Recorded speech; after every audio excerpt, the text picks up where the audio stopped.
Chess.com is here with Grandmaster Jan Nepomniachtchi. First of all, you should be commended as a sportsman for coming out here and facing the media. I do want to let you know that was the longest World Championship game in history. Sure, that was no small consolation.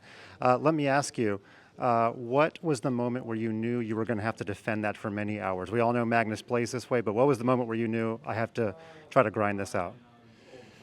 Well, I think it changed it a little bit after the first time control because okay, clearly I was pressing there, but yeah, somehow White I think is in time to get everything together and to secure a draw. But into this like more 39, more 40, it was like this e5, e4, which was probably wrong. I think it's anyway a draw, but then I ended up like playing this queen e4, queen h4 without big necessity. I could just like stay king h7, king h6 would be an easy draw. And like in many different moments, it's still, it would be the same result.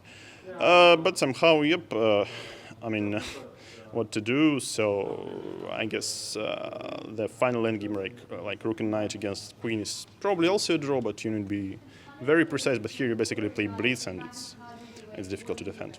I'm not sure if you know, it was move 130, queen e6. But anyway, at hour 4 or 5, I was going to ask you, is this your toughest game ever against Magnus? But now I have to ask you, is it your toughest game of all time that you just played?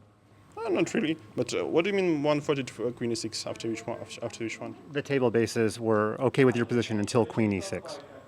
But which was like, what was the setup? The table bases preferred queen b1, but there was a rook on f5. I think you had pinned the rook by playing queen e6. Yeah, okay. So until this, it was all right, yeah?